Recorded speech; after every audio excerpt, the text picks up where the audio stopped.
Good morning, ladies and gentlemen. This is week 5 of the Introduction to the Culture of the 19th Century, and today I'd like to talk with you about science, technology and the urban world. So city life, new inventions, and basically how this all had an impact on daily life in the 19th century. It is based on several sources. I strongly encourage you to read some more, to watch the documentaries. So there is a chapter in the book by Sally Mitchell, Daily Life in Victorian England, devoted precisely to that, technology, science and the urban world. The book has been uploaded to Moodle.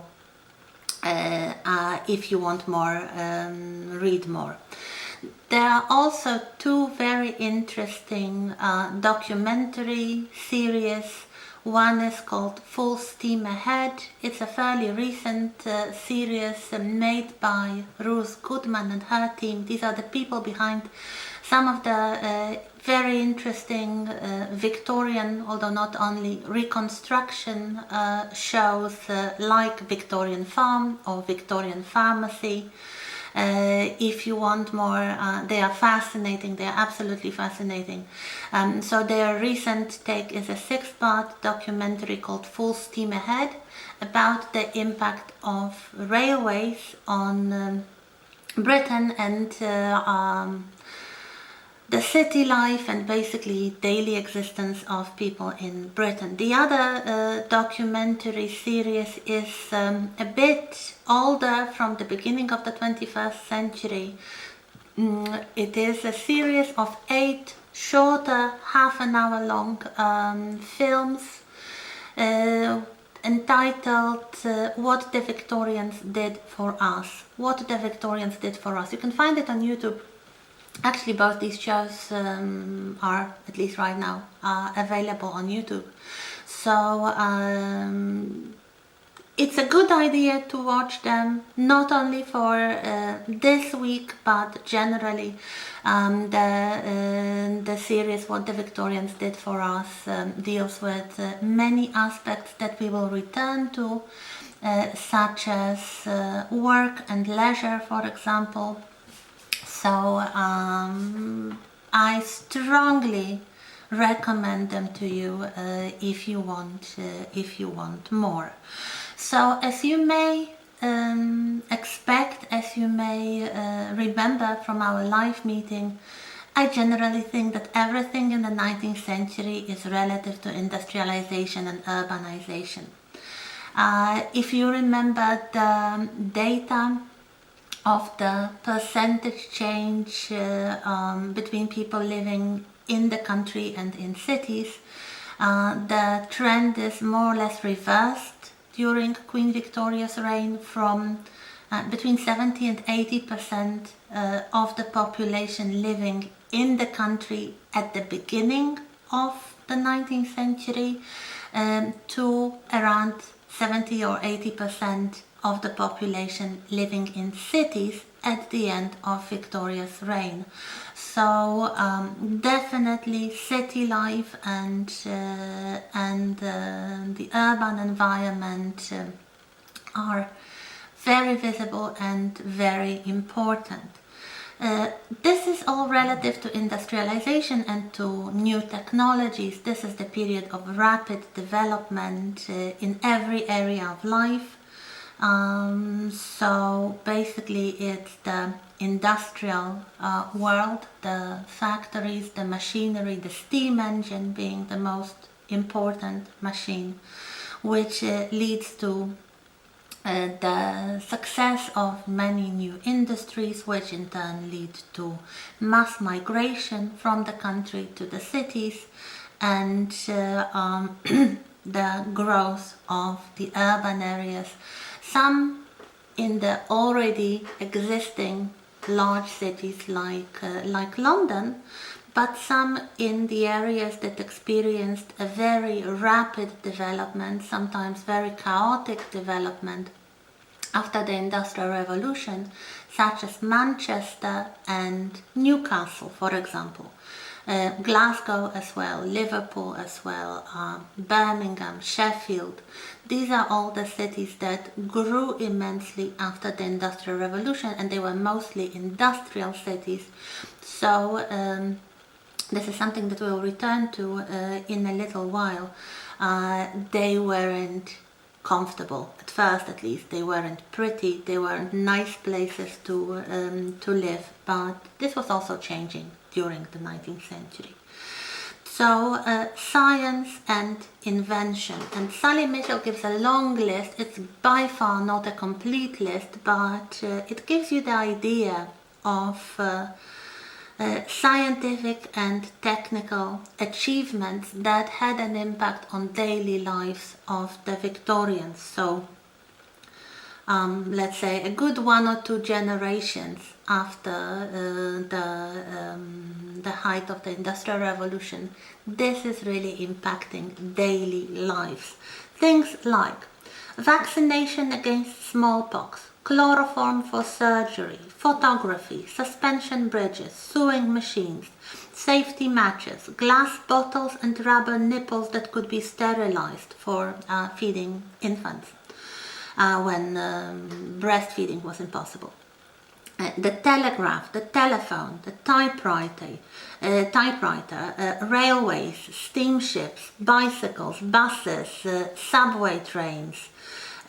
Finally, at the end of the century, we have the first motor cars, kerosene lamps, gas lights. Then, at the end of the 19th century, we have electric lights, not in private homes, but electricity is becoming available more and more. Canned and frozen foods.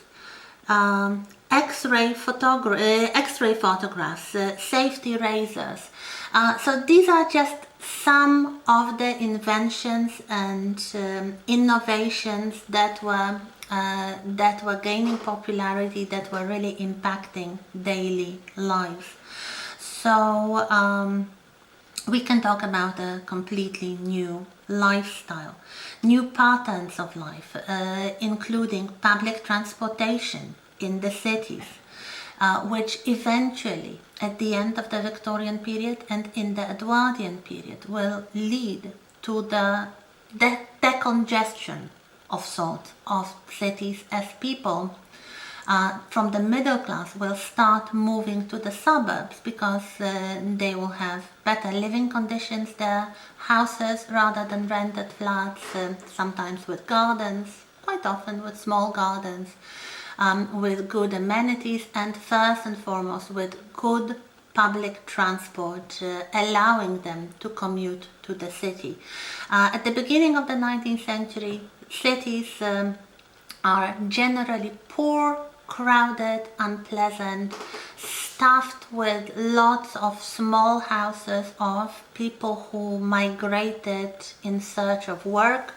So they were poor, they couldn't afford good living conditions, and here you have all those horrible stories about the squalor and disease and crime in some areas of Victorian cities. Probably the most drastic of these stories are perhaps the illustrations that were made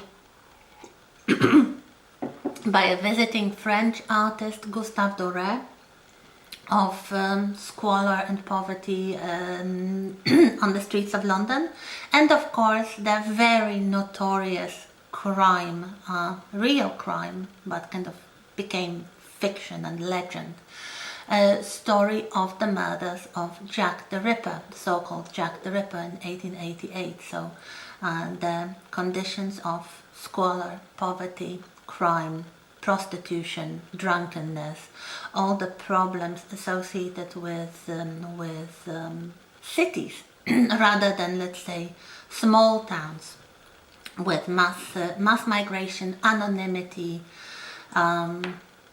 people being left alone really with their troubles without the traditional means of help from either the family or the local community. it was possible to maintain in villages and small towns, but not really in large cities with a lot of migrant population, with a lot of poverty and other problems. But as the century progressed and more people were moving to cities, it wasn't only the poor people. So cities started modernizing. We have new public buildings being constructed, and also things like water supply and street lighting, the police force to maintain the order and safety in the city, schools, hospitals, parks, museums, and other, I would say, amenities that helped people living in the city. So cities during the 19th century, in the course of the 19th century, they modernized tremendously from chaotic, poor, nasty and dangerous places into basically modern cities that we could recognize today, with pavements and parks and monuments and public buildings looking noble and beautiful, and basically all things that make city life more attractive, like entertainment venues, shops, museums, galleries, whatever. As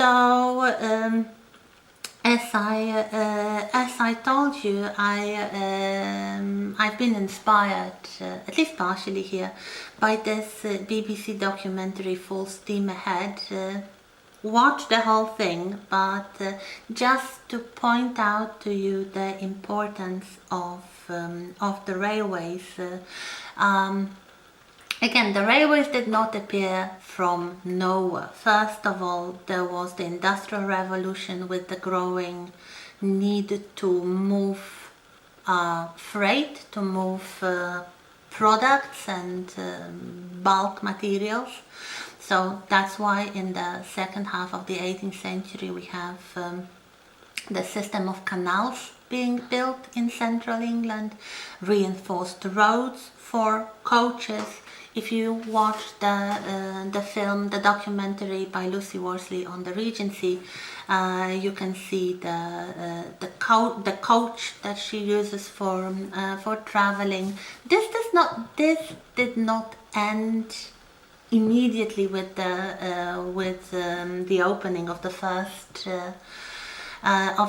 railway lines. Of course, it took a few decades for the system of railways to develop. So coaching was still an option, and sometimes the only option to get to some places. But eventually the discovery of the steam power, the construction of the steam engines, and the growing necessity to move things around resulted in the development of the railway. So the first rail was really to move bulk materials like coal or slate. Slate was a kind of stone tablets that were very popular for roofing. Only later, from the 1820s onwards, we have the first passenger trains, but this technology develops quite quickly. The railways were built in a similar way. So let's say the economical side of building the railway system was reusing the methods tried in the building of the canals. So they were basically constructed, the railway lines, by groups of workers called the navvies. The term comes from navigation because they were originally employed to construct the canals. So they would travel, they would live in some sort of shanty towns basically, and they would move along with the work on the rail line. One of the episodes of the documentary recreates the life of the navvies. You can imagine poor living conditions, dangerous work with a lot of hard physical labor, problems such as alcoholism that were quite rampant among the navvies. The fact that everything, despite the growing but really creeping mechanization, had to be done by hand. So cutting the wood for the sleepers, crushing the stones for the so-called the ballast, so the reinforcement before the sleepers and the rails could be laid.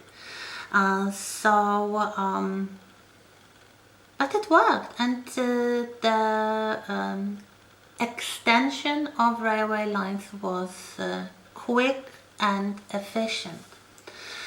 One of the people that are still credited for engineering and executing some of the building of the railway lines, especially the Great Western Railway, was a man whose name, it's quite strange and memorable, but it's still remembered in Britain and as one of the greatest Britons of all time. His name was Isambard Kingdom Brunel. And I remember reading quite a few years ago, some opinion poll held by, I don't know, the Times or the Telegraph or the BBC, some big national medium, like who was the greatest Briton that ever lived.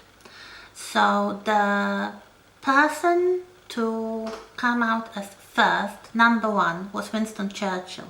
Number two was Isambard Kingdom Brunel, so he's still remembered.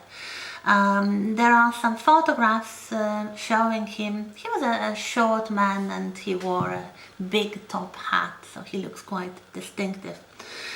He was an engineer responsible for building some railway lines, including bridges and tunnels and other engineering aspects of that. Later on, he also became involved in transatlantic ships. He designed transatlantic steamers that would travel from Britain to America. So it's not only the railways that are a novelty, but also big ocean ships powered by steam engine rather than the traditional way of sailing ships. They were still used. For example, merchant ships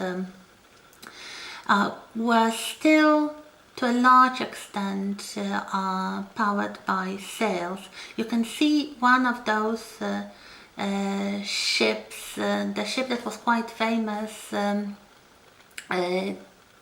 This was a tea schooner. It brought the cargo of tea from China. The name of the ship was Cutty Sark. It's taken from a poem by Robert Burns. It means actually a short shirt, but it refers to a figure from one of the poems who was a kind of witch. So yes, the Cutty Sark, and you can see this ship in Greenwich, in London. So it's been there, very interesting, and it's still a sailing ship in the 19th century because it was smaller and faster, much faster than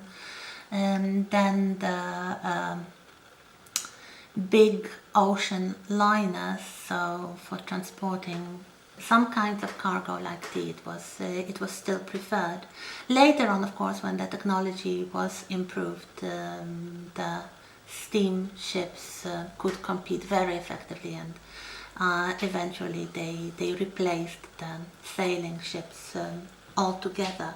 So we have the beginning of the railways, first for freight, then for passengers, and the moment that passenger lines start, the whole, I would say, culture of railway travel begins, with a lot of people working for the railways, and also things like different classes of passenger cars with different, of course, price tickets, but also kind of relating to the new system of classes in the society. So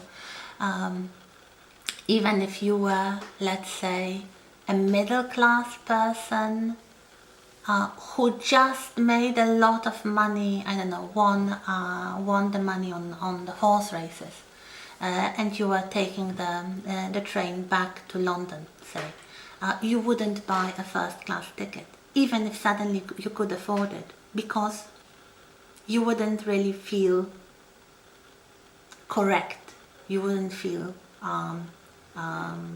comfortable in a first class compartment.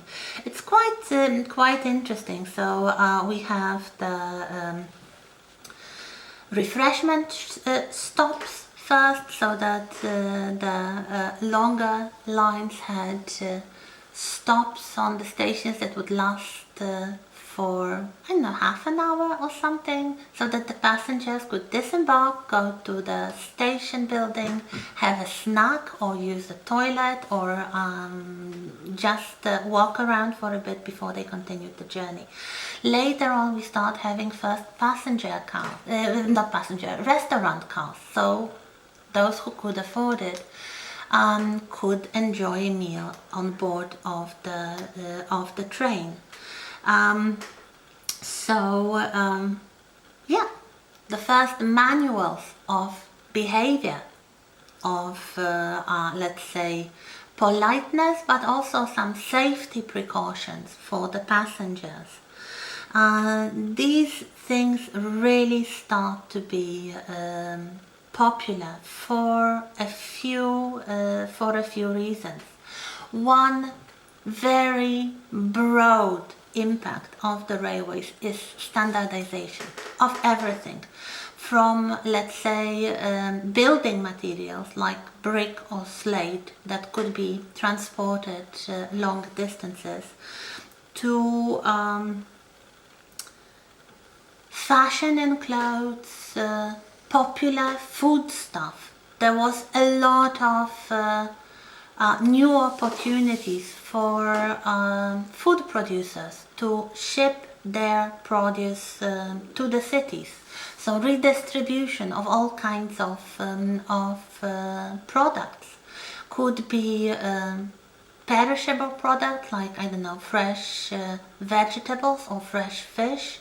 Could be some local specialities, and this is an interesting thing, because on one hand you have the globalization at a national level, at least, so you can buy most things in big cities, and in London you have those big markets, so they are of course fueled by the railways. You can buy anything produced in Britain, it's being shipped to London and sold on those markets. But you also have local specialities. So people who produce, let's say, there is a very nice moment in one of those episodes of Full Steam Ahead, when they visit a farm producing watercress, which is a kind of green vegetable. But well, how much watercress you can sell locally? Not much, of course. It's perishable, you have to sell it quickly.